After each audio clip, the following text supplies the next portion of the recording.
Next जो हम बात करने वाले हैं, अभी तक हम लोगों ने एंगुलर मोमेंटम के बारे में बात कर ली है। अब हम जो नेक्स्ट बात करेंगे वो है angular impulse and conservation of angular momentum. इन दो टॉपिक के बारे में अभी हम लोग बात करेंगे, ठीक है। तो सबसे पहले मैं जरा एंगुलर इम्पल्स के बारे में बात कर लेता हूं। एंगुलर इम्पल्स है क्या? एंगुलर इम्पल्स, इसको हम जे वेक्टर से रिप्रेजेंट कर देते हैं, ठीक है। देखो इम्पल्स सबको पता होगा, हम लोगों ने जब हम लीनियर मोमेंटम की बात की थी तभी हम लोगों ने लीनियर इम्पल्स के बारे में बात की थी। तो लीनियर इम्पल्स ये सबको पता है क्या होता है, ठीक है। लीनियर इम्पल्स को मैं आई वेक्टर से रिप्रेजेंट कर देता हूं। और लीनियर इम्पल्स क्या था? लीनियर इम्पल्स बेसिकली था हमारा इफेक्ट ऑफ इम्पल्सिव फोर्स। तो लीनियर इम्पल्स क्या होता है? Integration of F D T, ये होता था, राइट। और अगर यहां पे f को आप dp बाई dt पुट करोगे तो ये क्या आ जाएगा? Integration of dp। Integration of dp बोले तो चेंज इन लीनियर मोमेंटम। तो इसी चीज को हम फर्दर मॉडिफाई करके लिख देते थे कि जो लीनियर इम्पल्स है वो आ जाएगा equal to change in linear momentum. तो ये दो मैथमेटिकल इक्वेशन हम लोगों ने देखी थी जब हम लोगों ने लीनियर मोमेंटम की बात की थी और लीनियर इम्पल्स की बात की थी। तो इम्पल्स क्या है? बेसिकली ये है इफेक्ट ऑफ इम्पल्सिव फोर्स, ठीक है। और इसका इफेक्ट क्या होगा? इसका इफेक्ट जो होगा इम्पल्सिव फोर्स का वो ये होगा कि ये बॉडी के मोमेंटम को चेंज कर देगा। तो आप इम्पल्स को चेंज इन मोमेंटम भी लिख सकते हो। और ये जो सेकंड वाली क्वेश्चन लिखी हुई है इसी को हम बोलते हैं इम्पल्स मोमेंटम इक्वेशन। और कोलिजन के टाइम पे हम इम्पल्स मोमेंटम इक्वेशन का यूज करते हैं। जैसे हम लोगों ने मोशन की बात की थी तो मोशन में हम लोग जब एनएलएम में बात कर रहे थे तो हम फोर्सेस की हेल्प से मोशन की स्टडी कर रहे थे। जब हमने वर्क पावर एनर्जी के टाइम में बातें करना शुरू की तो हमने देखा कि हम वर्क एनर्जी की हेल्प से स्टडी कर सकते हैं मोशन की। सिमिलरली जब हम कोलिजन की बात कर रहे थे तो हमने इम्पल्स मोमेंटम इक्वेशन की हेल्प से कोलिजन की स्टडी की थी। अब शायद एनालॉजी लगाओगे तो तुम्हें यह चीज समझ में आ जाएगी कि जैसे यहां पे लीनियर इम्पल्स होता है वैसा ही कुछ सिमिलर टाइप की चीज आएगी एंगुलर इम्पल्स में। एंगुलर इम्पल्स को हम जे से रिप्रेजेंट कर देते हैं, ठीक है। वो रिप्रेजेंट करने से कोई फर्क नहीं पड़ता है, इसको आई बोलो चाहे जे बोलो चाहे इसको पी वेक्टर बोलो क्यू वेक्टर बोलो, तो नाम है, नाम से फर्क नहीं पड़ रहा है। बट जनरल जो नोटेशन है वही है, इसको आई वेक्टर से रिप्रेजेंट करते हैं, इसको जे वेक्टर से रिप्रेजेंट करते हैं, ठीक है। अब यहां पे शायद तुम्हें सेम एनालॉजी से ये चीज समझ में आ रही होगी कि अगर मैं बात करूं एंगुलर इम्पल्स तो यहां पे लीनियर इम्पल्स क्या था? Effect of force, impulsive force. तो यहां पे अगर मैं एंगुलर इम्पल्स की बात करूंगा तो क्या ये इफेक्ट ऑफ टॉर्क होगा? Integration of torque dt। तो जो एंगुलर इम्पल्स डिफाइन किया गया है वो क्या है? इंटीग्रेशन ऑफ टॉर्क dt है। और अगर यहां पे इस टॉर्क को, ये टॉर्क लिखा हुआ है, इस टॉर्क को अगर मैं dl बाई dt पुट करूं, टॉर्क क्या होता है? dl बाई dt होता है। तो dl बाई dt पुट करूंगा तो dt से dt कैंसिल हो जाएगा, dl का इंटीग्रेशन बोले तो ये आ जाएगा j vector is equal to delta l। मतलब ये जो आपका एंगुलर इम्पल्स है ये आपका एंगुलर मोमेंटम को चेंज करेगा। और इस चीज को आप इम्पल्स मोमेंटम इक्वेशन बोलोगे यहां पे, इम्पल्स मोमेंटम इक्वेशन, ठीक है। तो ट्रांसलेटरी मोशन में इम्पल्स मोमेंटम इक्वेशन क्या होती थी? I is equal to delta P.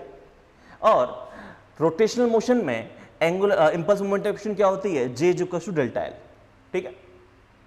थोड़ा और डिटेल में बताता हूं मैं क्या कहना चाह रहा हूं यहां पे, ठीक है। और ये इक्वेशंस कैसे आ रही है, क्या हो रहा है। तो देखो एंगुलर इम्पल्स में ज्यादा कुछ खास चीजें नहीं है, बस दो ही मेन चीजें हैं। तो हम क्या बोल रहे हैं कि मान लो ये आपके पास एक बॉडी थी, ठीक है। इस बॉडी पे आपने इस पॉइंट पे कुछ फोर्स लगाया और ये वो पॉइंट P है जिसके रिस्पेक्ट में आप एनालाइज कर रहे हो इसको। तो पॉइंट P के लिए ये हो जाएगा आपका R वेक्टर, ठीक है। तो इस फोर्स F की वजह से इस बॉडी पे टॉर्क आ रहा है और बाकी सब कहानियां हो रही हैं, ठीक है। तो यहां पे हम लोग क्या कहना चाह रहे हैं, यहां पे हम लोग ये कहना चाह रहे हैं कि जो आपका क्या है एंगुलर इंपल्स J वेक्टर, ये है आपका टॉ dt का इंटीग्रेशन। और इसी चीज को आप दो तरीके से लिख सकते हो, ध्यान से सुनना, ठीक है। अगर मैं यहां पे टॉर्क को लिख दूं dl/dt, अगर मैं यहां पे टॉर्क को लिख दूं dl/dt, तो जे वेक्टर हो जाएगा dl/dt इंटू dt का इंटीग्रेशन, dt से dt कैंसिल, ये आ जाएगा integration of dl vector, integration of dl vector, और इंटीग्रेशन ऑफ dl वेक्टर क्या होगा, चेंज इन एंगुलर मोमेंटम। तो J vector can be written as change in angular momentum, ठीक है, जिसको हम बोलते हैं इंपल्स मोमेंटम इक्वेशन। ये समझ में आया कहां से आई है इक्वेशन? इसको हम बोलते हैं इंपल्स मोमेंटम इक्वेशन।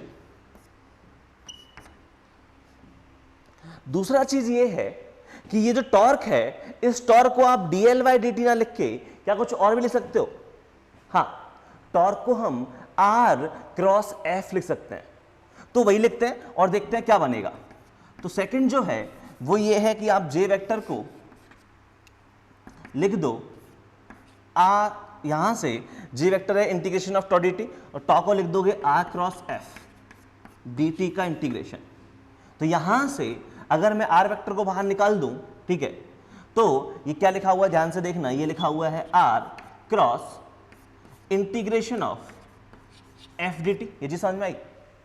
इस r को मैंने बाहर निकाल दिया और ये इंटीग्रेशन को अंदर भेज दिया, तो r cross integration of f dt लिखा हुआ है। और इंटीग्रेशन ऑफ f dt क्या होता है? ये तो होता है हमारा, क्या होता है, लीनियर इंपल्स, है कि नहीं? तो यहां से ये जो एंगुलर इंपल्स है वो आ जाएगा r cross i।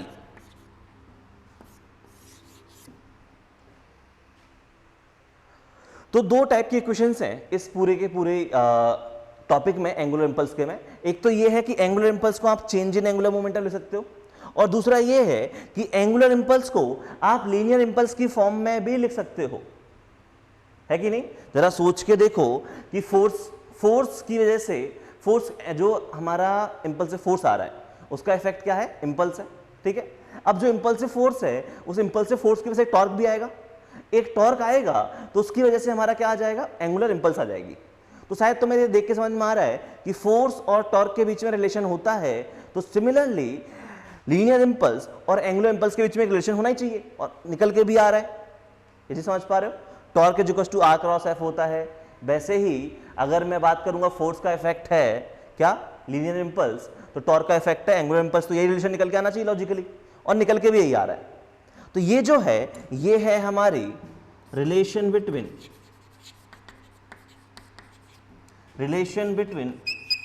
Linear impulse and angular impulse, ये रिलेशन है, ठीक है। तो ये दो इक्वेशंस हैं जिनका हम यूज करेंगे और सीखेंगे कि हो क्या रहा है। एक एग्जांपल करवाता हूं, उसके थ्रू ज्यादा बेटर समझ में आएगा। जैसे मान लो ये आपकी एक रॉड होती, ठीक है, और ये जो रॉड है ये यहां पे इस हिंज से फिक्स है, मतलब रॉड जो है वो रोटेट कर सकती है, ट्रांसलेट नहीं कर सकती, ठीक है। और इनिशियली ये मास m, लेंथ l है, t इक्वल टू 0 पे क्या है, रॉड रेस्ट पे रखी हुई है। अब मैंने क्या किया, अब मैंने यहां पे इस रॉड पे सडनली एक इंपल्स अप्लाई कर दी, है कि नहीं? इंपल्स अप्लाई कर दी मतलब मैंने ऐसे हाथ से इसको मार दिया, तो ऐसे मार दिया, सडनली एक फोर्स आएगा तो उसकी वजह से एक इंपल्स आएगी, इंपल्स जनरेट होगी। तो मैंने क्या किया, इस पे सडनली इस पॉइंट पे, यहां पे बॉटम मोस्ट पॉइंट पे एक इंपल्स अप्लाई कर दी, ठीक है। तो suddenly at t equal to 0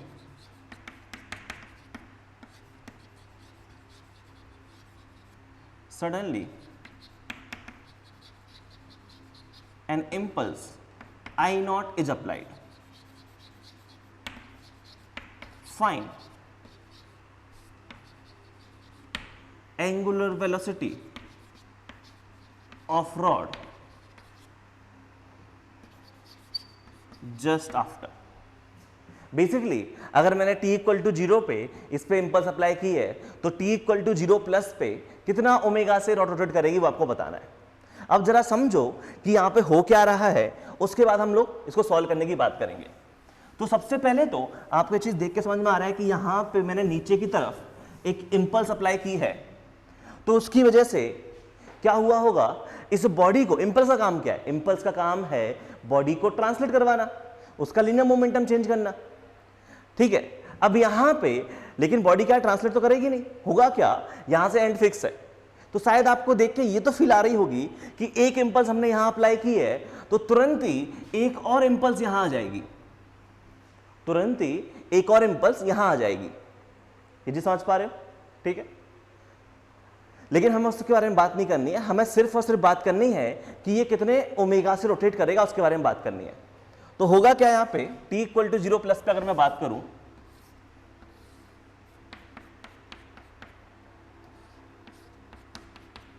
तो t इक्वल टू 0 प्लस पे ये कुछ ओमेगा से रोटेट हो रहा होगा, और यहां हमने इंपल्स I0 अप्लाई की थी। तो अब हम क्या करेंगे, इसको सॉल्व करने के लिए हम अप्लाई करेंगे इंपल्स मोमेंटम इक्वेशन, कि जो एंगुलर इंपल्स है उसकी वजह से इसका एंगुलर मोमेंटम चेंज होगा। और ये हम किस पॉइंट के अबाउट बात कर रहे हैं, ये हम बात कर रहे हैं पॉइंट P, इस हिंज के अबाउट बात कर रहे हैं। तो हिंज के अबाउट इसका एंगुलर इंपल्स कितना है, तो एंगुलर इंपल्स कैसे निकालेंगे, R क्रॉस I से निकालेंगे, है कि नहीं।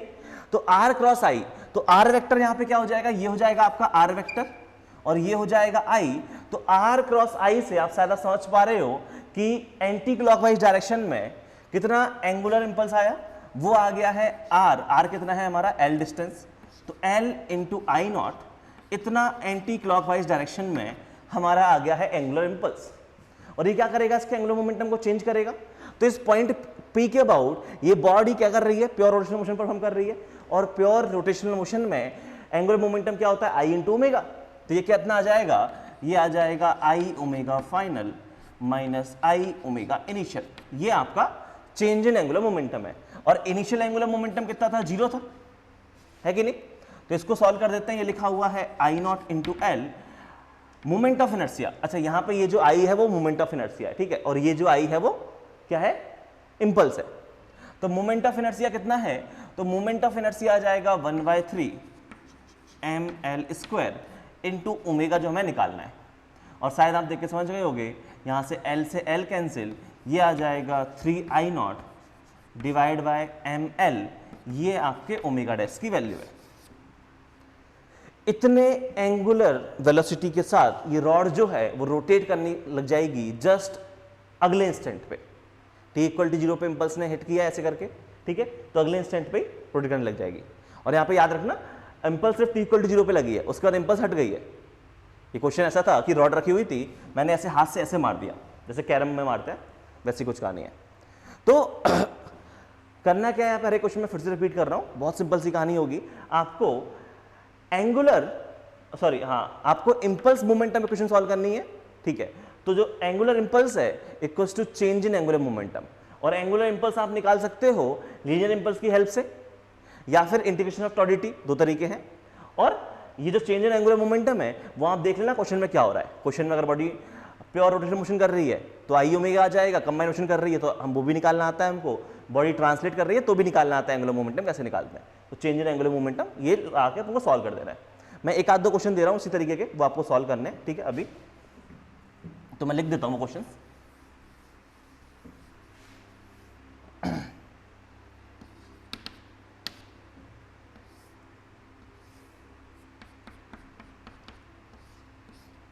यही एक रॉड होती मास m लेंथ l की, और यहाँ पे हमने इस बार एंगुलर इंपल्स यहाँ लगाया होता, और ये जो डिस्टेंस है वो है आपका कितना l/4, ठीक है, l/4 डिस्टेंस है। तो अब बोला गया है कि find omega at t equals to 0 plus. t equal to 0 पे हमने इंपल्स अप्लाई की, अगले इंस्टेंट में बताना है कितना ओमेगा होगा। और एक क्वेश्चन और ले लो ऐसे ही,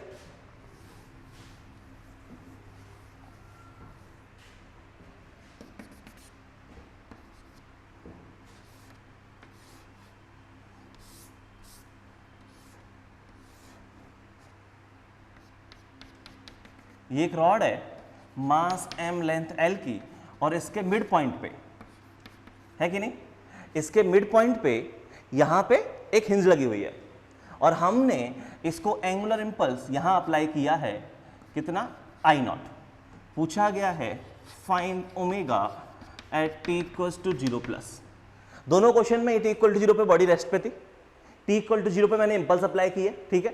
तो अब बॉडी इसमें भी प्योर रोटेशनल मोशन परफॉर्म कर रही है और इसमें भी प्योर रोटेशनल मोशन परफॉर्म कर रही है, तो आपको बोला गया ओमेगा कितना होगा। 2 क्वेश्चन है, सॉल्व करने का टाइम मिलेगा 4 से 5 मिनट, फटाफट सॉल्व करो। चलो आई थिंक सॉल्व कर लिया होगा।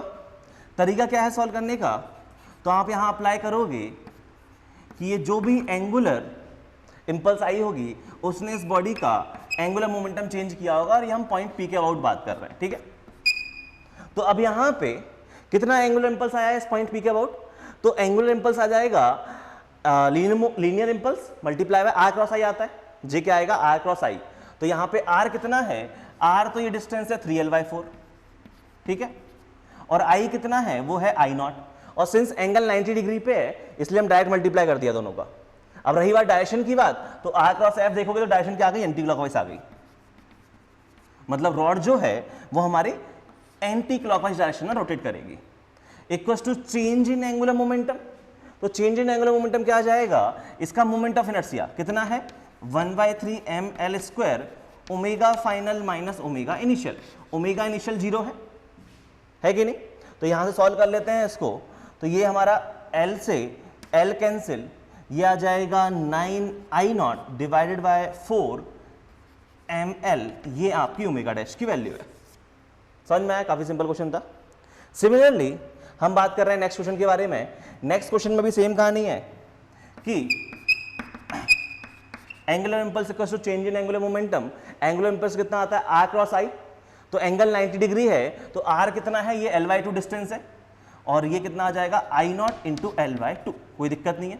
और डायरेक्शन क्या है, तो आर क्रॉस आई करोगे तो क्लॉकवाइज डायरेक्शन आ रही है, तो क्लॉकवाइज डायरेक्शन है, इसका मतलब ये रोटेट करेगा क्लॉकवाइज डायरेक्शन में ऐसे। समझ में आ गया?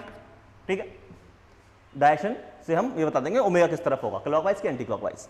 और चेंज इन एंगुलर मोमेंटम, तो आई कितना है इसका मोमेंट ऑफ इनर्शिया इस पॉइंट के अबाउट, तो वो आता है 1/12 ml² omega final minus omega initial. Omega initial 0 था, यहां से क्या कैंसिल करना है, L से L कैंसिल, ये 2 से ये कैंसिल, ये 6 हो गया, तो ये आ जाएगा 6I0 डिवाइडेड बाय ml, ये आपकी ओमेगा डैश की value.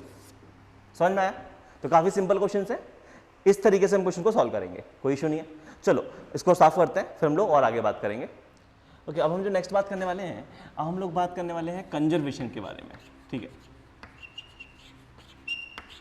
Conservation of angular momentum.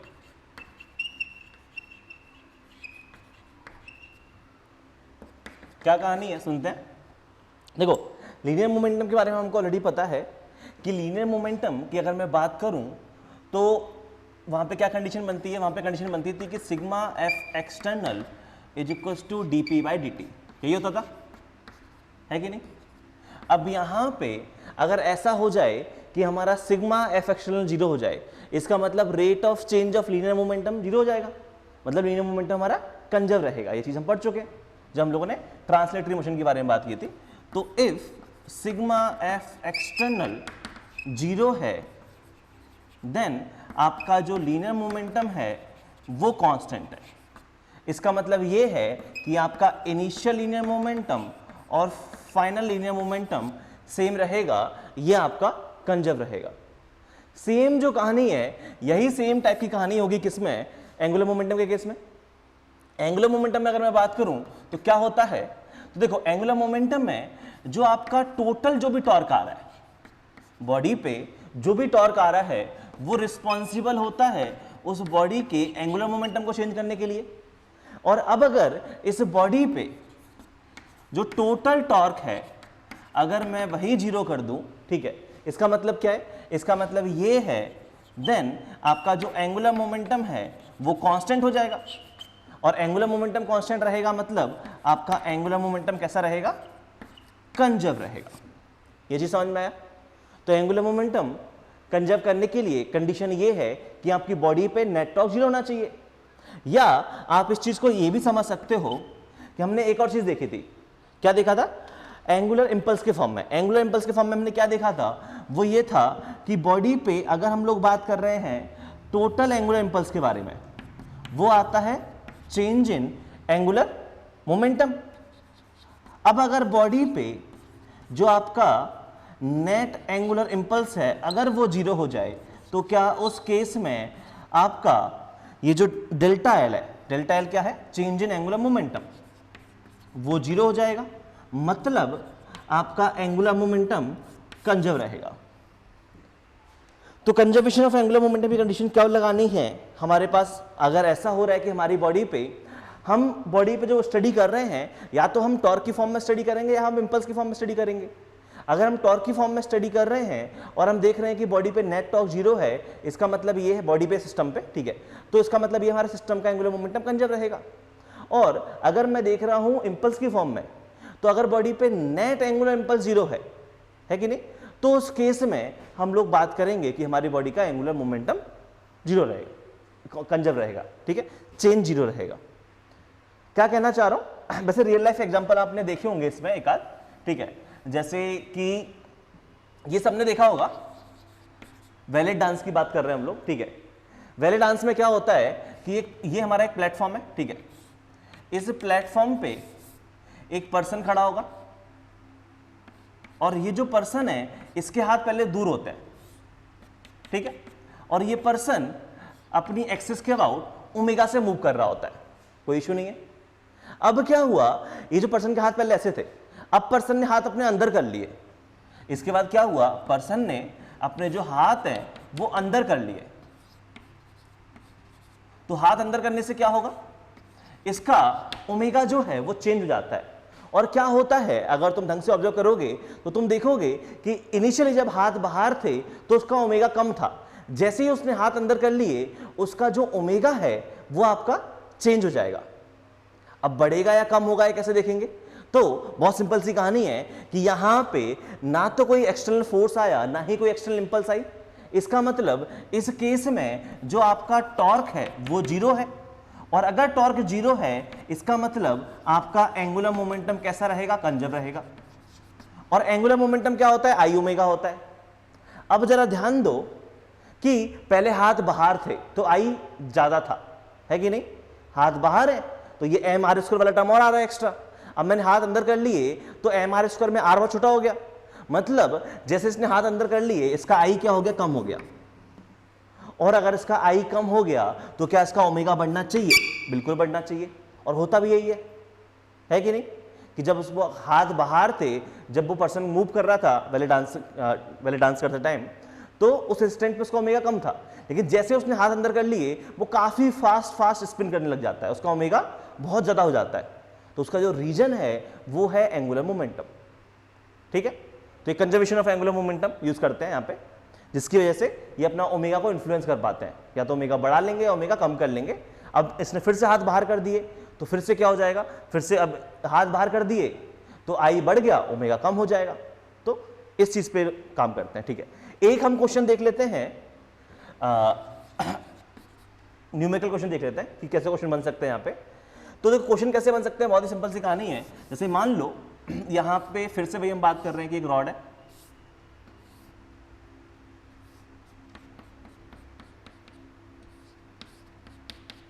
ये रॉड है मास m लेंथ l की, और यहाँ पे क्या किया, एक दूसरा एक बॉल है हमारे पास मास m की, वो वेलोसिटी v0 से आ रही है। अब क्या होगा, वो बॉल यहाँ के टकराएगी और t इक्वल टू 0 पे ये जो है रॉड हमारी कैसे रेस्ट पे, t इक्वल टू 0 पे रॉड जो है हमारी रेस्ट पे। अब क्या होगा, ये बॉल यहाँ के टकराएगी, कोलिजन होगा, और मान लो इस पर्टिकुलर केस में आपको e की वैल्यू 0 दी हुई है, तो क्या होगा, बॉल यहाँ के चिपक जाएगी। तो बॉल यहां के चिपक जाएगी तो अब ये एक सिंगल सिस्टम की तरह बिहेव करेगा, और उस सिंगल सिस्टम में बॉल यहां चिपकी हुई है। तो अब ये सिंगल सिस्टम की तरह बिहेव करेगा, तो शायद आपको चीज देख के समझ में आ रहा होगा कि यहां पे हुआ क्या, यहां पे अभी जो रॉड है ये कुछ ओमेगा से रोटेट करने लग जाएगी, और अब आपसे पूछा जाएगा कि ये बताओ इसका ओमेगा कितना है जस्ट आफ्टर कोलिजन। कोलिजन हुआ है t इक्वल टू 0 पे, तो t इक्वल टू 0 प्लस पे इसका ओमेगा कितना है, इसके बारे में बात करेंगे। तो इससे पहले कि मैं इस क्वेश्चन को सॉल्व करूं, पहले समझ लेते हैं इस क्वेश्चन में हो क्या रहा है। तो इस क्वेश्चन में आप देखोगे कि जैसे ही कोलिजन होगा इस रॉड पे एक इंपल्स लगेगी आई नॉट, और वही एक इंपल्स इस बॉल पे पीछे की तरफ लगेगी, है कि नहीं, जिसकी वजह से इस बॉल का लीनियर मोमेंटम चेंज होगा और इसका भी लीनियर मोमेंटम चेंज होगा। या फिर आप एक और चीज कर सकते हो, एक और चीज क्या दे सकते हो कि यहां पे एक फोर्स F आएगा, यहां पे भी फोर्स F आएगा, इंपल्स से फोर्स आएंगे। अगर आप इंपल्स की फॉर्म में नहीं देखना चाह रहे हो तो इंपल्स से फोर्स की फॉर्म में देख लो कि यहां पे एक इंपल्स से फोर्स आएगा, यहां पे एक इंपल्स से फोर्स आएगा। और अगर मैं इस पॉइंट P के रिस्पेक्ट में बात करूं तो पॉइंट P के रिस्पेक्ट में क्या आपका नेट टॉर्क 0 है? सोच के देखो, इस वाले फोर्स का टॉर्क अगर पॉजिटिव होगा तो इसका नेगेटिव होगा, दोनों टॉर्क आपस में कट जाएंगे। या फिर आप ऐसे भी समझ सकते हो कि पूरे सिस्टम पे जो नेट हमारा एंगुलर इंपल्स है वो 0 है। सोच के देखो, इस वाले लीनियर इंपल्स की वजह से आर क्रॉस आई लगाऊंगा तो कैसी इंपल्स आएगी? R cross I anticlockwise, इसकी वजह से आर क्रॉस आई क्लॉकवाइज, दोनों कट जाएंगी। तो या तो आप इसे एंगुलर इंपल्स से सोच लो, चाहे आप इसे नेट टॉर्क से सोच लो, दोनों चीजें एक ही चीज बता रही है।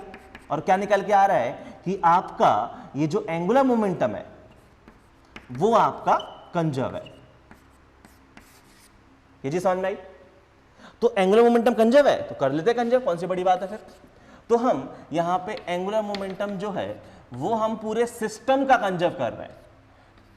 और किस पॉइंट के अबाउट कर रहे हैं? ये हम पॉइंट P के अबाउट कर रहे हैं। तो पूरे सिस्टम का एंगुलर मोमेंटम, इनिशियल कितना एंगुलर मोमेंटम था, तो रॉड का कोई एंगुलर मोमेंटम नहीं है।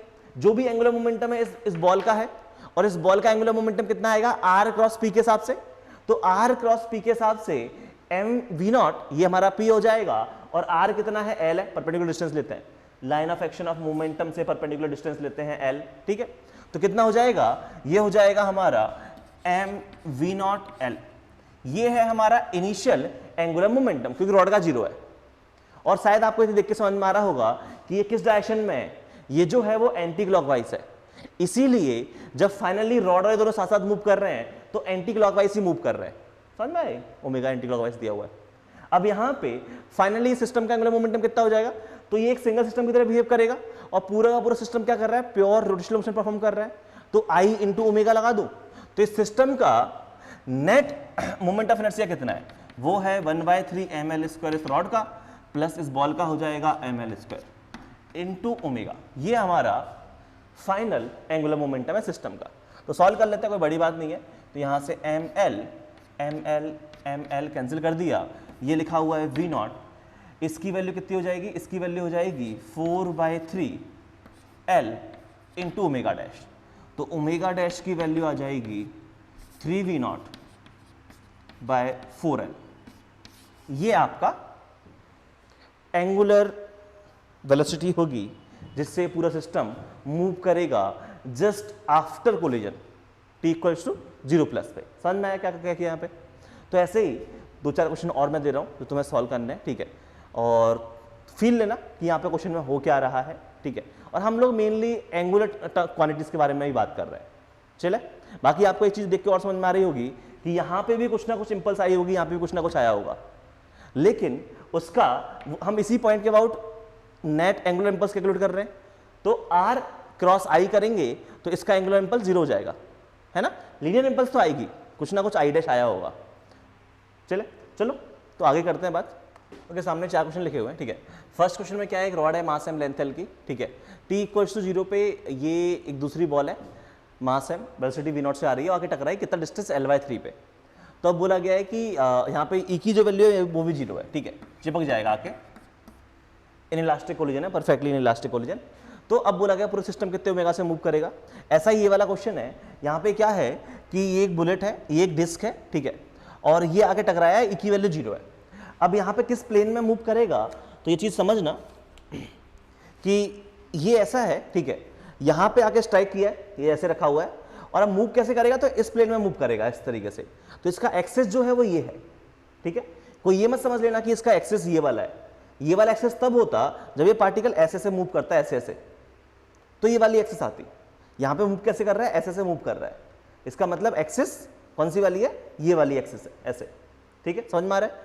तो ई की वैल्यू 0 है, बुलेट आके स्ट्राइक करेगी। अब बोला गया है इस पर्टिकुलर केस में कि ये बताओ पूरे सिस्टम का ओमेगा कितना होगा। यहाँ पे क्या है, ये एक डिस्क थी मास एम रेडियस आर की, इसके ऊपर एक इंसेक्ट बैठा हुआ था इस पॉइंट ए पे डिस्टेंस r/2 पे, जिसका मास m है। अब वो इंसेक्ट चलना स्टार्ट किया है और वो सेंटर पे पहुंच जाता है। तो बोला गया जिस टाइम पे वो सेंटर पे पहुंचा है उस टाइम पे कितना ओमेगा होगा इस सिस्टम का।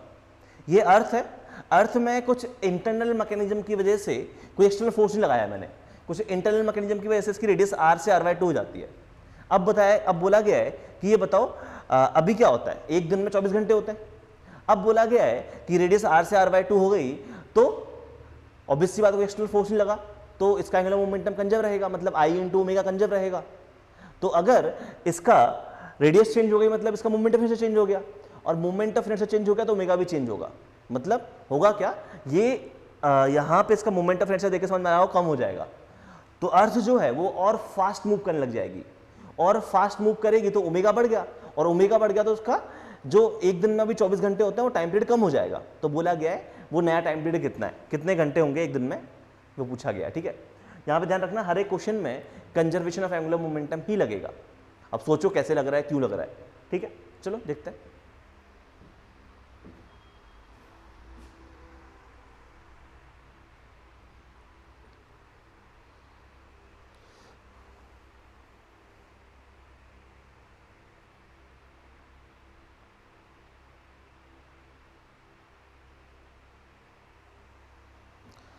चलो आई थिंक सॉल्व कर लिया होगा, ठीक है।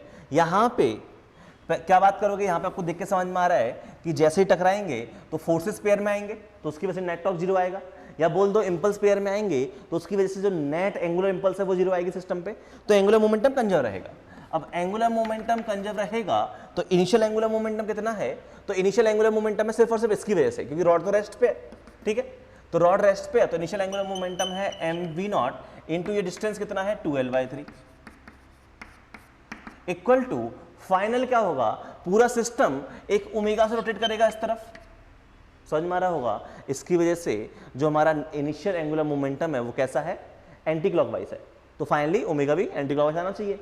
अब पूरा सिस्टम प्योर रोटेशन में परफॉर्म करेगा तो पूरे सिस्टम का नेट मोमेंट ऑफ इनर्शिया कितना है, तो इस रॉड का हो जाएगा 1/3 ml² प्लस ये बॉल यहां के चिपकी है तो इसका हो जाएगा m इंटू ये डिस्टेंस कितना है 2l/3। तो ये है हमारा net moment of inertia multiply by omega dash. इसको सॉल्व कर लेते हैं, ये लिखा हुआ है 2mv0 l/3, इस तरफ कितना आ जाएगा, ये लिखा हुआ है 1/3 और ये हो जाएगा 4/9, ठीक है। तो इसको 3/9 कर दूं मैं, तो 4 + 3 7/9 हो जाएगा, 7/9 ml² इंटू ओमेगा डैश। यहाँ से क्या क्या कैंसिल हो गया, ml कैंसिल हो गया और ओमेगा डैश की जो वैल्यू, ये भी कैंसिल हो जाएगा, ठीक है। तो ओमेगा डैश की जो वैल्यू आ जाएगी वो आ जाएगी 6v0 डिवाइड बाय 7l, समझ में आया। तो ये हमारा इस पर्टिकुलर केस का ओमेगा आ जाएगा। ऐसे ही इस केस में होने वाला है, तो इस केस में भी आप कंजर्वेशन ऑफ एंगुलर मोमेंटम लगाओगे। देखते हैं क्या कहानी है। तो यहां पे आप बात करोगे कि इनिशियल एंगुलर मोमेंटम और फाइनल एंगुलर मोमेंटम सेम होना चाहिए। इनिशियल एंगुलर मोमेंटम क्या है, हम किस पॉइंट के अबाउट बात कर रहे हैं, इस पॉइंट के अबाउट बात कर रहे हैं जो एक्सिस है, ठीक है। तो ध्यान रखना, अगर ये हमारा ये डिस्क है तो ये सामने से बुलेट आ रही है और सामने से बुलेट आ रही है तो ये एक्सिस है, इस एक्सिस के अबाउट ये पूरा सिस्टम आगे पीछे होगा। अब यहाँ पे हुआ क्या कि इस पॉइंट के अबाउट ये सामने से बुलेट आ रही थी तो mv0 इंटू ये डिस्टेंस ये हो जाएगा l/2। तो इनिशियल एंगुलर मोमेंटम कितना है, mv0 इंटू डिस्टेंस जो भी है, ये डिस्टेंस कितना है, रेडियस r, ठीक है। ये है हमारा इनिशियल एंगुलर मोमेंटम सिस्टम का। फाइनल एंगुलर मोमेंटम क्या हो जाएगा, तो पूरे सिस्टम का यहां आके बुलेट चिपक गई है मास m की और हमें इस एक्सिस के अबाउट निकालना है।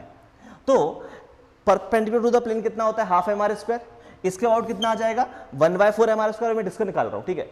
तो ½ mr² इसके अबाउट होता है, ये आ जाएगा 1/4 mr² plus parallel axis theorem लगाएंगे डिस्टेंस r पे, तो इस एक्सिस के अबाउट आ जाएगा 5/4 mr²। तो 5/4 mr², ये तो हमारा डिस्क का एंगुलर डिस्क का आ गया मोमेंट ऑफ इनर्शिया, और इस बुलेट का क्या आ जाएगा, एम आर स्क्वायर आ जाएगा क्योंकि डिस्टेंस आर पे है, प्लस एम आर स्क्वायर।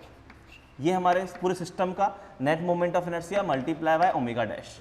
तो यहाँ से ये लिखा हुआ है M V naught into R, इसकी value 9/4 M R square into omega dash, M R cancel, omega dash की जो वैल्यू है वो आ गई है 4v not divide by 9r। समझ में आया, कोई दिक्कत वाली बात नहीं है, सिंपल सी कहानी थी। बढ़ते हैं अगले क्वेश्चन की तरफ।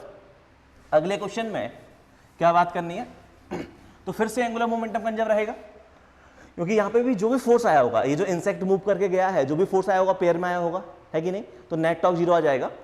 तो अब होगा क्या, एंगुलर मोमेंटम कंजर्व कर देता है। तो इनिशियल एंगुलर मोमेंटम कितना है, ये पूरा सिस्टम कर रहा है प्योर रोटेशनल मोशन, तो initial angular momentum I1 omega 1 और फाइनल एंगुलर मोमेंटम भी I2 ओमेगा 2। तो I1 ओमेगा 1 ये होगा हमारा इनिशियल एंगुलर मोमेंटम और I2 ओमेगा 2 ये होगा हमारा फाइनल एंगुलर मोमेंटम। I1 कितना है, इसका net initial moment of inertia. तो इनिशियल मोमेंट ऑफ इनर्शिया की मैं बात करूं तो कितना है, डिस्क का स्क्वायर आउट आ जाएगा mr square by 2 plus m इंसेट का कितना आ जाएगा r/2 का स्क्वायर। ये है हमारा initial moment of inertia into angular velocity omega. Final moment of inertia क्या है, ये जो इंसेक्ट है वो यहीं आ जाएगा, तो इंसेक्ट का मोमेंट ऑफ इनर्शिया 0 और डिस्क का कितना आ जाएगा, डिस्क का आ जाएगा mr square by 2 plus 0 into omega dash. Solve कर लो, ये लिखा हुआ है 1/2, ये लिखा हुआ है 1/4, ये हो जाएगा 3/4। तो 3/4 mr square into omega dash, इसकी value mr square by 2 into omega dash. ठीक है, तो mr स्क्वायर कैंसिल, यहाँ से ये 2 आ गया, तो ओमेगा डैश की वैल्यू आ जाएगी 3 ओमेगा नॉट बाई 2।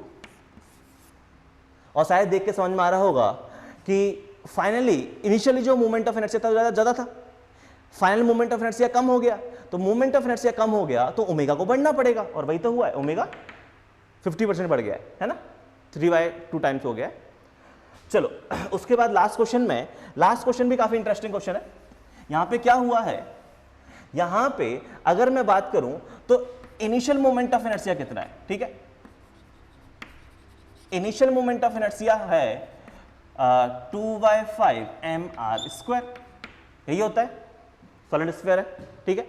और अगर मैं फाइनल मोमेंट ऑफ इनर्शिया की बात करूं तो फाइनल मोमेंट ऑफ इनर्शिया ये आ जाएगा 2/5 m, ठीक है, सिर्फ रेडियस चेंज हुआ है, बाकी कुछ चेंज नहीं हुआ, ठीक है। तो 2/5 m ये आ जाएगा r/2 का स्क्वायर।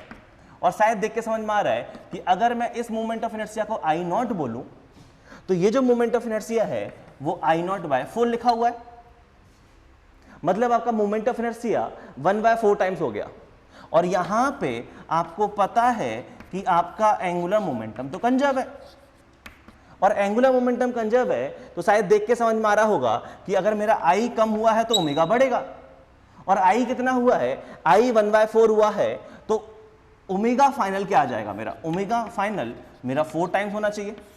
ये चीज समझ में आया, I ओमेगा कांस्टेंट है तो I1 omega 1 = I2 omega 2 use कर लो, या फिर लॉजिकली सोच के देख लो कि I 1/4 हो गया तो ओमेगा 4 टाइम्स होना चाहिए। अब ओमेगा 4 टाइम्स होना चाहिए। अब अगर मैं बात करूं टाइम पीरियड के बारे में, तो टाइम पीरियड होता है 2π/ω, है कि नहीं। तो अब यहां पे अगर हम बात कर रहे हैं कि ओमेगा से 4 ओमेगा हो गया है, मतलब आपका जो टाइम पीरियड है वो t से t/4 हो जाएगा। ये जी समझ में आया, ओमेगा 4 टाइम्स हो गया तो टाइम पीरियड 1/4 हो जाएगा। मतलब ये हुआ कि जो नया टाइम पीरियड है, अगर मैं उसको t डैश लिखूं तो वो आ जाएगा 24/4, बोले तो 6 आवर्स। समझ में आया। तो अब अर्थ 6 घंटे में अपना रिवॉल्यूशन कंप्लीट कर लेगी अपनी एक्सिस के अबाउट, तो अब एक दिन में 6 घंटे होंगे। समझ में आया क्या बोला, चलो काफी अच्छी बात है।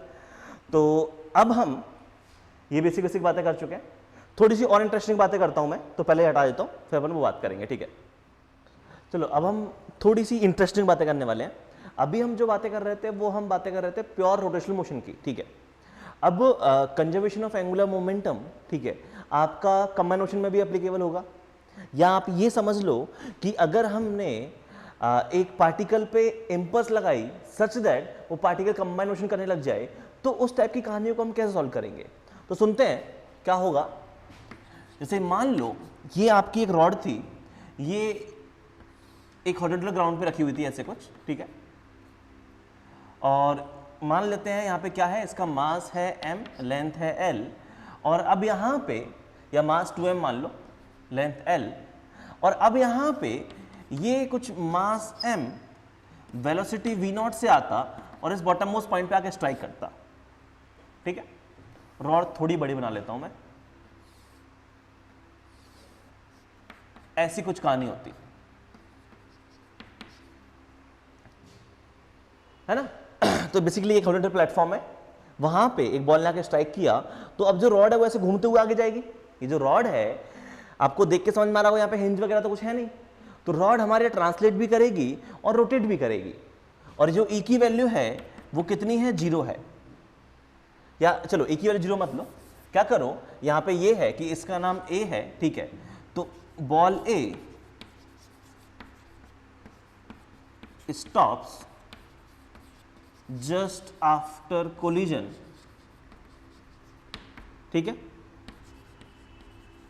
नाउ फाइन, अब ये जो रॉड है, ये रॉड क्या करेगा, यहां पे ए जो है, ए तो आपका स्टॉप हो गया, ए जो है वो आपका स्टॉप हो गया है, और ये जो रॉड जो थी, ये रॉड आपका कंबाइन मोशन बोले तो वी सेंटर ऑफ मास से इसकी उस वेलोसिटी से सेंटर ऑफ मास मूव कर रहा है, और सिंस इसके पास एंटी क्लॉकवाइज डायरेक्शन में आया होगा एंगुलर इंपल्स, उसकी वजह से ये एंटी क्लॉकवाइज डायरेक्शन में कुछ ओमेगा से रोटेट करने लग जाएगा। तो आपसे बोला गया find V centre of mass, और पूछा गया है वैल्यू ऑफ ओमेगा, ठीक है। तो ये पार्टिकल कंबाइन मोशन कर रहा है, सेंटर ऑफ मास के रिस्पेक्ट में ओमेगा से रोटेट करेगा, और सेंटर ऑफ मास खुद आगे जा रहा है कुछ वेलोसिटी से। तो अब यहां पे इन टाइप के क्वेश्चन को कैसे सॉल्व करेंगे? तो यहां पे ये चीज समझो कि होगा क्या, जब ये पार्टिकल आके यहां पे स्ट्राइक किया है, जब ये पार्टिकल यहां आके स्ट्राइक करेगा तो दोनों पे पेयर में कुछ सेम इंपल्स आएगी, या ये बोल दो कि दोनों पे पेयर में कुछ सेम फोर्स आएगा। तो उसकी वजह से ये तो आपको समझ में आ रहा है कि यहां पे इस पर्टिकुलर केस में अगर मैं बात करूं नेट इंपल्स की, तो वो 0 आ रहा है, ठीक है। और किस पॉइंट के आउट बात कर रहे हो, तो आप सेंटर मास के आउट बात कर लो, आपको ज्यादा समझ में आएगा, ठीक है। तो हम सेंटर मास के आउट इसको एनालाइज कर रहे हैं, और सेंटर मास के आउट हम लोग क्या देख रहे हैं कि नेट इंपल्स, एंगुलर इंपल्स 0 है, या फिर आप ये भी बोल सकते हो कि जो नेट टॉर्क है सिस्टम पे वो भी तो 0 है। ये समझ में आ रही क्या बोला मैंने? सेंटर मास के रिस्पेक्ट में आपने ऑब्जर्व किया तो इसका आर क्रॉस आई आपस में कट गए, या टॉर्क देखोगे तो आर क्रॉस एफ आपस में कट गए, तो सिस्टम पे नेट टॉर्क 0 है, तो इसका मतलब एंगुलर मोमेंटम कंजर्व रहेगा। या फिर आप इंपल्स की फॉर्म में सोचना चाहते हो तो आप इंपल्स की फॉर्म में सोच लो, नेट इंपल्स सिस्टम पे 0 है, एंगुलर इंपल्स, तो एंगुलर मोमेंटम कंजर्व रहेगा। 2 तरीके हैं सोचने के, चाहे तो इससे सोचो चाहे इससे सोचो, दोनों ही चीजें सेम बात बता रही हैं कि आपके सिस्टम का जो एंगुलर मोमेंटम है वो कंजर्व है, ठीक है। और ये हम कंजर्व कर रहे हैं with respect to centre of mass, ठीक है। तो सेंटर ऑफ मास के रिस्पेक्ट में अगर मैं बात करूं तो इनिशियल कितना एंगुलर मोमेंटम था, यहां पे ये पार्टिकल v0 से आ रहा है, ये है इसका लाइन ऑफ एक्शन, ये है इससे परपेंडिकुलर डिस्टेंस, तो mvr लिख दूं डायरेक्ट, तो mvr की वैल्यू कितनी है, l/2।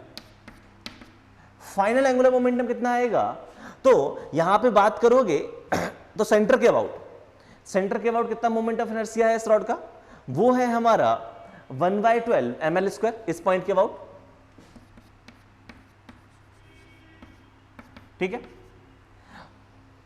अगर आप सेंटर के अबाउट निकालोगे, देखो 2 तरीके निकालने का, सेंटर के अबाउट देखोगे तो पार्टिकल क्या कर रहा है, प्योर रोटेशनल मोशन परफॉर्म कर रहा है, तो I × ओमेगा इसका आंसर आ जाना चाहिए। या फिर आप ऐसे नहीं निकालना चाहते हो तो आप जो सिखाया गया है, आपको क्या सिखाया गया है कंबाइन मोशन में कि ICM omega plus R perpendicular into MVCM, यही सिखाया गया है कि नहीं कंबाइन मोशन में। और ये हमारा पॉइंट है, वो पॉइंट क्या है, ये सेंटर ऑफ मास है। तो जरा ध्यान से देखो, अगर आप ऐसे लिखना चाहोगे तो आप ऐसे लिख लो, कोई बड़ी बात नहीं है। तो आप इसको लिख सकते हो ICM into omega plus R perpendicular into MV centre of मास। वो आपकी इच्छा, आप कैसे लिखना चाहोगे। तो यहां पे ICM कितना आ जाएगा, ये लिखा हुआ है MV0 into L/2।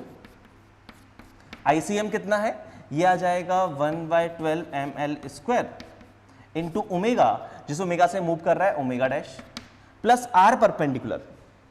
R perpendicular क्या होता है, उस पॉइंट का इस लाइन ऑफ एक्शन से डिस्टेंस, और हम तो इसी सेंटर मास के रिस्पेक्ट में बात कर रहे हैं, तो R परपेंडिकुलर हमारा यहाँ पे 0 है, इसीलिए ये वाला टर्म 0 हो गया। और वही तो लिखा हुआ है I into omega, centre mass के रिस्पेक्ट में ये रॉड है वो प्योर रोटेशनल मोशन परफॉर्म कर रही है, तो प्योर रोटेशनल मोशन में I इंटू ओमेगा आता है, वही आया। ठीक है, जैसा आप लिखना चाहते हैं वो आपकी इच्छा थी, कोई दिक्कत नहीं है। तो अब यहाँ पे इसको फर्दर सॉल्व करते हैं। तो ये क्या लिखा हुआ है, ये लिखा हुआ है MV0 L/2 1/12 ml square omega dash ml, ये आ जाएगा यहाँ पे कितना 6। तो यहाँ से ओमेगा डैश की जो वैल्यू है वो आ जाएगी 6V0 डिवाइडेड बाय L। इतने ओमेगा से मूव कर रहा होगा। और अगर मैं बात करूं किसके बारे में, अगर मैं बात करूं यहां पे मेरा V सेंटर ऑफ मास के बारे में, तो V सेंटर ऑफ मास मुझे नहीं पता कितना है, अभी समझ में आ जाएगा V सेंटर ऑफ मास कैसे निकालेंगे। तो अब यहां पे ये तो मैंने क्या किया, एंगुलर मोमेंटम कंजर्व किया, तो मुझे समझ में आया। यहां पे जो सेकंड कंडीशन है वो ये है कि क्या सिस्टम पे नेट F एक्सटर्नल भी 0 है, नेट F एक्सटर्नल भी तो 0 है, या फिर सिस्टम पे जो नेट इंपल्स आई है वो भी तो 0 है। नेट इंपल्स 0 है, नेट एक्सटर्नल फोर्स 0 है, इसका मतलब ये है कि सिस्टम का जो हमारा लीनियर मोमेंटम है वो भी तो कंजर्व रहेगा। और इनिशियल लीनियर मोमेंटम कितना था, इनिशियल लीनियर मोमेंटम था हमारे सिस्टम का, ध्यान से देखो, ये पार्टिकल ट्रांसलेट कर रहा है सिर्फ और सिर्फ पार्टिकल ए MV0, और फाइनली ये पार्टिकल ए तो रुक गया, ट्रांसलेशन सिर्फ और सिर्फ रॉड कर रही है, रॉड में भी सेंटर ऑफ मास। तो क्या लिखेंगे, तो यहां पे फाइनल लीनियर मोमेंटम लिख देंगे हम इसका, इस रॉड का मास इनटू VCM, कोई दिक्कत नहीं है। तो यहां से ये M से M कैंसिल, जो VCM आ गया है वो हमारा कितना आ गया है, वो आ गया है V0/2। कुछ इस तरीके से हम कंबाइन मोशन की बात करेंगे, ठीक है। और कंबाइन मोशन का मतलब बेसिकली ये होता है कि सेंटर ऑफ मास जो है वो ट्रांसलेट कर रहा है और पूरी बॉडी सेंटर ऑफ मास के रिस्पेक्ट में रोटेट कर रही है। और इमेजिन कर पा रहे हो, ये ऐसे ही टकराएगा तो ये ऐसे तो घूमेगी, ये ऐसे घूमेगी और आगे जाती है। चाहो तो ये घर पे एक्सपेरिमेंट कर लेना, एक हॉरिजॉन्टल अपने फ्लोर पे एक रॉड को रखना, उस पर एक बॉल को फेंक के मारना, तो रॉड घूमते हुए आगे जाएगी और वो यही मोशन कर रही है, ठीक है। और हमने यहाँ पे ये माना है कि ये जो केस है वो आइडियल केस है, मतलब यहाँ पे स्मूथ सरफेस ली है हमने, ग्राउंड है उसको स्मूथ सरफेस माना गया। तो एक तो ये रियल लाइफ एग्जांपल हो गया, और एक और रियल लाइफ क्वेश्चन देख लो इसी में, ठीक है। जैसे कि मानो यहीं पे हम रॉड के बारे में बात कर रहे होते हैं, ये रॉड के बारे में बात कर लेते हैं, इंसान चलने के बारे में बात करते हैं कि इंसान चल रहा होता है, ठीक है, और एकदम से अगर बीच में कोई ऑब्स्टेकल आ जाए, कोई पत्थर आ जाए, इसको हम बोलते हैं ठोकर खाना, राइट। तो हम ठोकर खा के क्या होता है, पलट जाते हैं, हम लोग थोड़ा घूमने लग जाते हैं, रोल मत बोलो, ये बोल दो कि हम एक्चुअली पलट गए, ठीक है, हम रोटेट करने लग गए। तो वही वाला एग्जांपल बता रहा हूं मैं कि मान लो ये एक रॉड थी,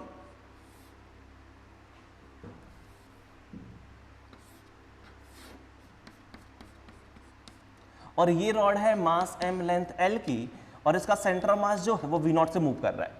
तो रॉड क्या कर रही है, रॉड सिर्फ और सिर्फ ट्रांसलेट कर रही है, कोई दिक्कत नहीं है, स्मूथ सरफेस है। अब क्या हुआ, यहां पे कहीं एक ऑब्स्टेकल है, एक पत्थर आ गया, तो जैसे ही रॉड यहां आएगी, जैसे ही रॉड यहां पे आएगी, शायद आप ये चीज इमेजिन कर पा रहे हो कि यहां पे एक सडन इंपल्स आएगा और पेयर में आएगा, है कि नहीं, एक सडन इंपल्स आएगा और वो पेयर में आएगा, या ये बोल दो एक सडन इंपल्स से फोर्स आएगा और वो पेयर में आएगा, है कि नहीं। इस पॉइंट को हमने बोल दिया क्या, P बोल दिया। तो अब इस पॉइंट P पे एक इंपल्स आ गया या एक इंपल्स से फोर्स आ गया। अब उसकी वजह से क्या होगा, ये जो रॉड है वो हमारा इस पॉइंट P के about pure rotational motion perform करते हुए ये रॉड नीचे की तरफ गिर जाती है, देखा होगा। तो अब बोला गया है कि इस ओमेगा की वैल्यू क्या है। समझ में आया क्वेश्चन क्या है? ये मान लो रियल लाइफ क्वेश्चन है कि इंसान है चलते हुए आ रहा है, बीच में पत्थर मिला, ठोकर लगी तो इंसान पलट के नीचे गिरने वाला है। तो बोला गया है कि ये जो इंसान है वो प्योर रोटेशनल मोशन परफॉर्म करते हुए नीचे गिर रहा है, ठीक है। तो आपको बोला गया है कि इसका ओमेगा कितना होगा just after hitting the obstacle, ठीक है। तो यहां भी आपको ये चीज देख के समझ में आ रही होगी कि अगर मैं सॉल्व करना चाहूं तो मेरा सिस्टम पे नेट टॉर्क और नेट इंपल्स जीरो है, और मैं किस पॉइंट के अबाउट बात कर रहा हूं, ये मैं बात कर रहा हूं पॉइंट P के अबाउट। पॉइंट P के अबाउट बात किया है हमने, इस पॉइंट के अबाउट। तो इस पॉइंट के अबाउट क्या करूं मैं मेरा एंगुलर मोमेंटम कंजर्व कर दूं इस पॉइंट P के अबाउट, और इस पॉइंट P के अबाउट इनिशियल एंगुलर मोमेंटम कितना था। तो इस पॉइंट P के अबाउट ये बॉडी ट्रांसलेट करते हुए आ रही है, तो MVR लिख दूं डायरेक्ट, MVR की वैल्यू कितनी है, L/2। ये है मेरा initial angular momentum. Final angular momentum कितना है मेरा, फाइनल एंगुलर मोमेंटम में देखूंगा तो I इंटू ओमेगा, I कितना है 1/3 ml² इंटू ओमेगा। यहां से ml कैंसिल, और ओमेगा डैश की जो वैल्यू है वो आ गई है 3V0 डिवाइडेड बाय 12। इतना ओमेगा से ये रॉड रोटेट करेगी, ये समझ में आया। और ध्यान रखना यहां पे मैंने जो कंजर्व किया है वो पूरे सिस्टम के लिए बात की है, जिसमें पॉइंट P इंक्लूडेड है। अगर किसी के दिमाग में ये आए कि अकेली रॉड के साथ क्या हुआ, तो अकेली रॉड का क्या यहां पे लीनियर मोमेंटम या एंगुलर मोमेंटम चेंज हुआ, बिल्कुल चेंज हुआ है, क्योंकि अकेली रॉड पे अगर एनालाइज करोगे तो एक इंपल्स आ गई है, और इस इंपल्स की आने की वजह से इसका लीनियर मोमेंटम भी चेंज हुआ होगा सेंटर ऑफ मास का, और इसका एंगुलर मोमेंटम भी चेंज हुआ होगा। लेकिन हम पूरे सिस्टम की बात कर गए हैं, तो पूरे सिस्टम में ये इंपल्स पेयर में आ गई है, या जो फोर्सेस आए थे वो पेयर में आ गए, इसकी वजह से नेट टॉर्क और नेट इंपल्स जीरो हो गई है। तो इंडिविजुअल बॉडी का लीनियर मोमेंटम और इंडिविजुअल बॉडी का एंगुलर मोमेंटम चेंज हो सकता है इन क्वेश्चंस में, बट हम पूरे सिस्टम्स की बात करेंगे जहां पे पूरे सिस्टम का एंगुलर मोमेंटम कंजर्व रहेगा। ये चीज समझ में आई, कोई दिक्कत नहीं है। तो अब मैं ऐसे 2-4 क्वेश्चन लिख के दे रहा हूँ, वो आपको सॉल्व करने, अच्छे क्वेश्चन होंगे तो दिमाग लगा के सॉल्व करना, और ध्यान रखना हर एक क्वेश्चन में एंगुलर मोमेंटम कंजर्व करने वाले ही क्वेश्चन होंगे, हम उन्हीं के बारे में बात करेंगे। तो चलो देते हैं क्वेश्चंस, ठीक है। ओके, सामने 4 क्वेश्चन लिखे हुए हैं, काफ़ी सिंपल क्वेश्चन है। फर्स्ट क्वेश्चन में क्या है कि ये एक स्क्वायर ब्लॉक है, ठीक है। तो यह क्यूबिकल ब्लॉक मान लो। तो ये जो ब्लॉक है ये है लेंथ L और मास M का, और सेंटर मास जो है V0 से मूव करते हुए जा रहा है। यहाँ पे एक बीच में एक ऑब्स्टेकल आ गया है, हिंज मान लो या नेल मान लो, ठीक है। तो उसकी वजह से क्या है, उससे टकराएगा। उससे टकराने के बाद ये जो बॉडी है वो प्योर रोटेशनल मोशन परफॉर्म कर रही है just after hitting this obstacle, ठीक है। तो बोला गया है कि उस इंस्टेंट पे ओमेगा कितना है। ऐसे ये क्वेश्चन है, ये जो बॉडी है सॉलिड स्फीयर है, मास M रेडियस r का, ये V0 से मूव कर रहा है और ओमेगा इसका ओमेगा नॉट है, ठीक है। अब हुआ क्या, ये प्योर रोल मोशन परफॉर्म कर रहा है initially, V equals to omega, इसने कंडीशन फॉलो की है। अब जैसे जैसे आगे गया, इसको यहाँ पे कुछ हाइट h का एक ऑब्स्टेकल मिल गया है, और ये जो ऑब्स्टेकल की हाइट है वो हाइट h है, ठीक है। और होगा क्या है, जैसे ऑब्स्टेकल से यहाँ से टकरा के जाता है, यहाँ से कॉन्टेक्ट लूज कर देगा, और ये सिंगल पॉइंट के अबाउट, ये जो सिंगल पॉइंट है ना, इस सिंगल पॉइंट ऑफ कॉन्टेक्ट के अबाउट रोटेट करेगा। तो बोला गया ओमेगा कितना आएगा। और शायद आपको देख के समझ में आना चाहिए कि यहाँ भी फोर्सेस पेयर में आएंगे, यहाँ भी फोर्सेस पेयर में आएंगे। सिमिलरली नेक्स्ट क्वेश्चन है, ये दोनों अच्छे क्वेश्चन हैं। यहाँ पे क्या है, हमने एक सॉलिड स्फीयर रखा हुआ था मास M रेडियस r का, उस पर हमने इंपल्स अप्लाई करनी है I0। बोला गया है कि सेंटर से कितने डिस्टेंस ऊपर अप्लाई करूं सच दैट जैसे ही मैं इंपल्स अप्लाई करूं अगले ही इंस्टेंट पे ये प्योर रोलिंग मोशन परफॉर्म करना स्टार्ट कर दे। तो शायद आपको देख के समझ में आ रहा होगा यहाँ पे कि इंपल्स की वजह से इसके पास वेलोसिटी आएगी, और इस इंपल्स की वजह से एक एंगुलर इंपल्स आएगी, और उस एंगुलर इंपल्स की वजह से ओमेगा आएगा, है ना, एंगुलर मोमेंटम। तो वो दोनों कंडीशन अप्लाई करनी है। यहाँ पे ये क्वेश्चन हम पहले भी सॉल्व कर चुके हैं कि एक पार्टिकल है वो V0 से मूव कर रहा है, इसका इनिशियल रोटेट नहीं कर रहा, ओमेगा 0 है, और यहाँ फ्रिक्शन सफिशिएंट है। अब क्या होगा, जैसे जैसे ब्लॉक सॉलिड स्फीयर है मास M रेडियस r का, जैसे जैसे आगे जाएगा वैसे तुरंत क्या जाएगा, फ्रिक्शन आ जाएगा। और फ्रिक्शन आने की वजह से होगा क्या, फ्रिक्शन कैसा आएगा, काइनेटिक आएगा, और फ्रिक्शन आने की वजह से इसके पास टॉर्क आएगा, और टॉर्क आने की वजह से इसका ओमेगा लग जाएगा। तो एक इंस्टेंट जब v equal to omega R follow हो जाएगा उस इंस्टेंट पे प्योर रोलिंग स्टार्ट हो जाएगी। बोला गया है उस इंस्टेंट पे v सेंटर ऑफ मास क्या होगा। अभी इनिशियल t इक्वल टू 0 पे v नॉट है। इसको सॉल्व करने के दो तरीके हैं, एक तो जो अपन ने फोर्सेस के टर्म में देख लो कि v equal to omega R होना चाहिए, तो एक तो वो कर सकते हो। एक तरीका और होगा जो कि कंजर्वेशन ऑफ एंगुलर मोमेंटम से आना चाहिए। जरा सोच के देखना कि वो तरीका क्या है। ठीक है, तो 4 क्वेश्चन है, बहुत सिंपल क्वेश्चन है, थोड़ा टाइम लगेगा और थोड़ा दिमाग भी लगेगा, तो दिमाग लगाओ, चलो सॉल्व करो। टाइम मिलेगा 5 से 10 मिनट। ठीक है,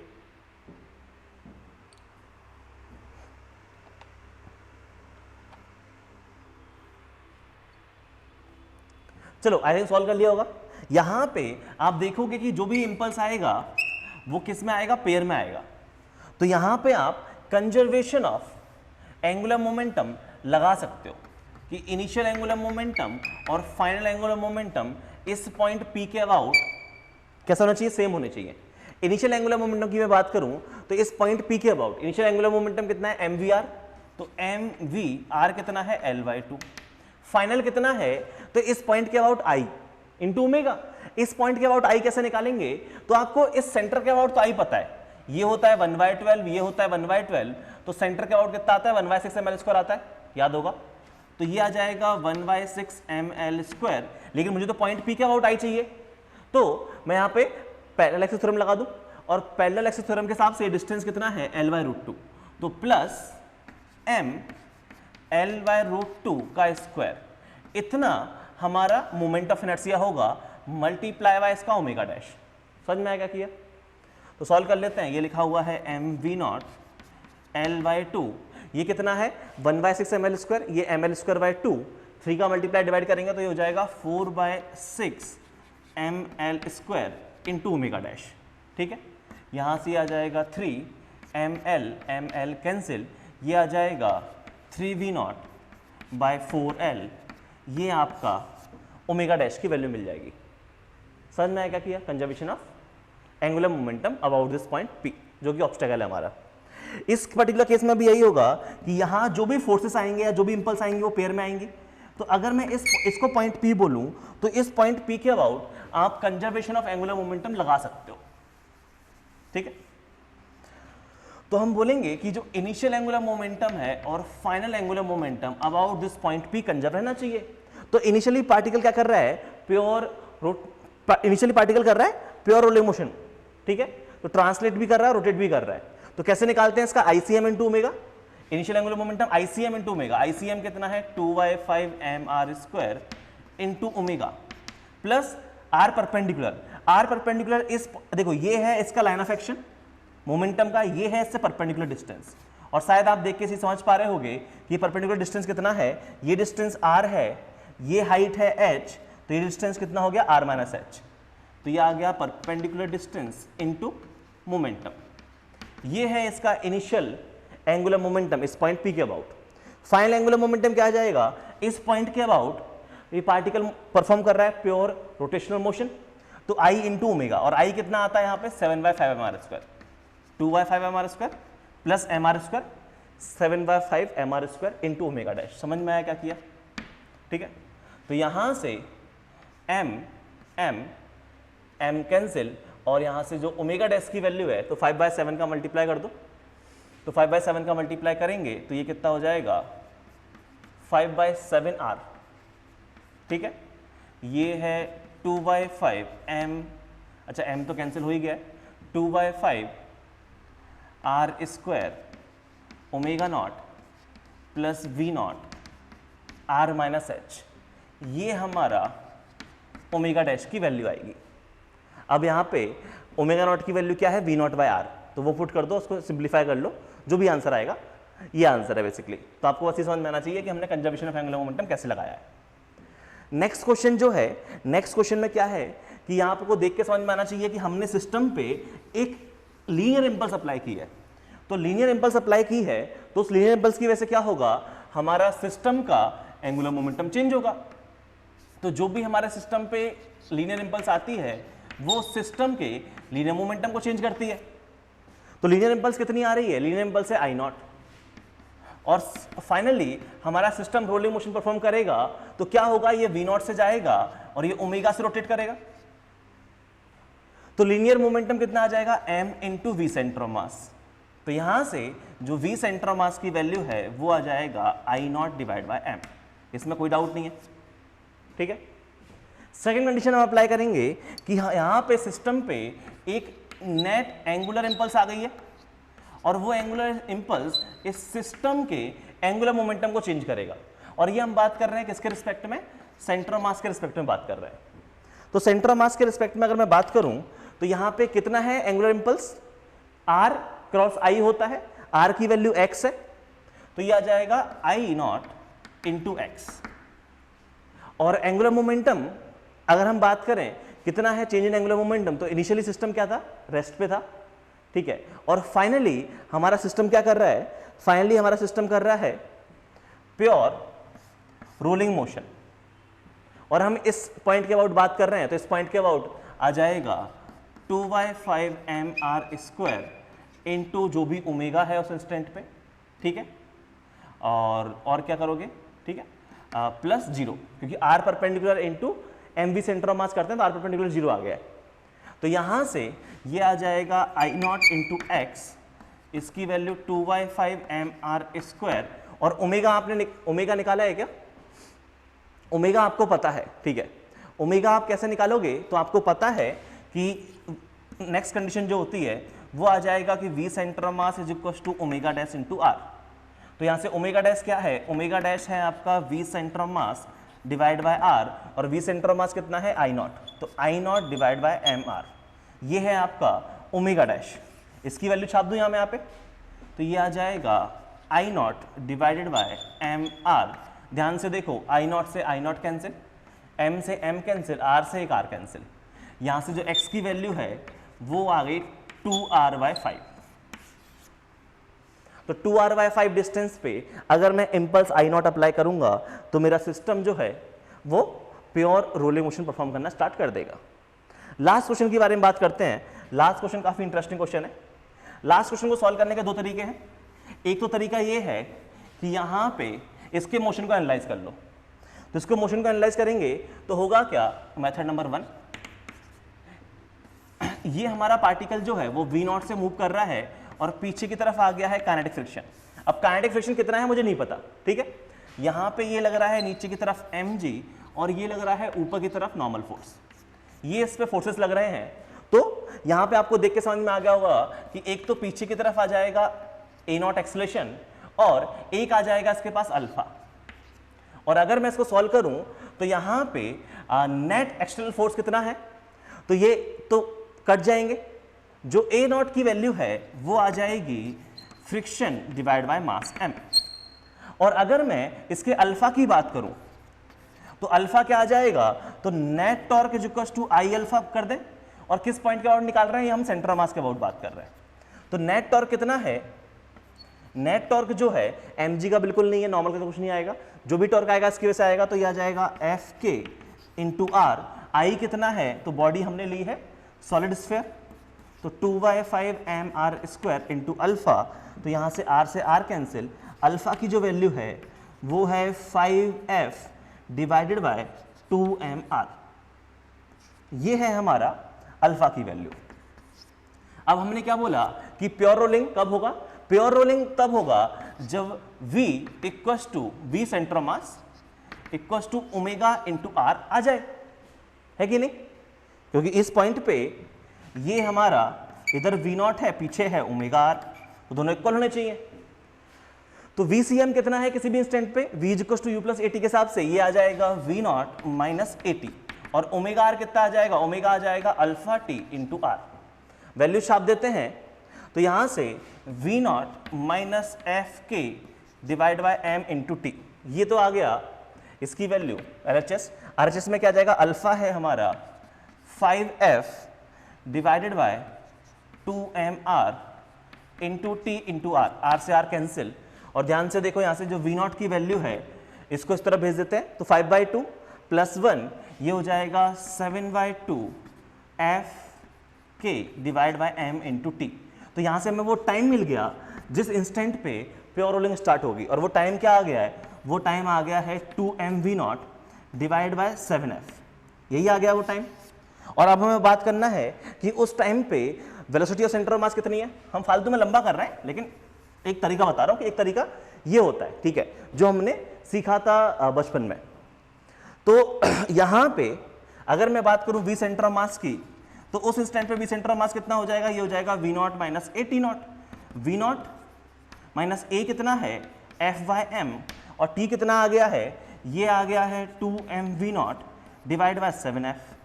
f से f कैंसिल, m से m कैंसिल, और ध्यान से देखो ये कितना आ गया है, V naught minus 2v naught by 7। तो यहाँ से वी सेंटर ऑफ मास जो है वो हमारा आ जाएगा 5v नॉट बाय 7। ये समझ में आया? तो इस तरीके से हम इसको सॉल्व कर सकते थे, लेकिन बहुत लंबा गया है। ये समझ में आ रही है? इतना लंबा सॉल्व करना पड़ा है। क्या कुछ और जुगाड़ है इसको सॉल्व करने की? एक और जुगाड़ है। क्या है वो जुगाड़? तो यहां पे इसका मेथड नंबर 2 देखो। मेथड नंबर 2 क्या है कि अगर मैं यहां पे इसको एनालाइज करूं, ठीक है, तो ये जो पॉइंट है, कौन सा पॉइंट? इस वाले पॉइंट की बात कर रहे हैं। यहां पे कोई पॉइंट P मान लो। अगर मैं इस पॉइंट P के रिस्पेक्ट में बात करूं, तो क्या इस पॉइंट P के रिस्पेक्ट में जो नेट टॉर्क है, क्या वो 0 आ रहा है? बिल्कुल, ध्यान से देखो, इसका टॉर्क और इसका टॉर्क आपस में कट गए क्योंकि n और mg बराबर है। फ्रिक्शन का टॉर्क 0 आ गया क्योंकि वो उसी पॉइंट से पास हो रहा है, तो नेट टॉर्क 0 आ रहा है।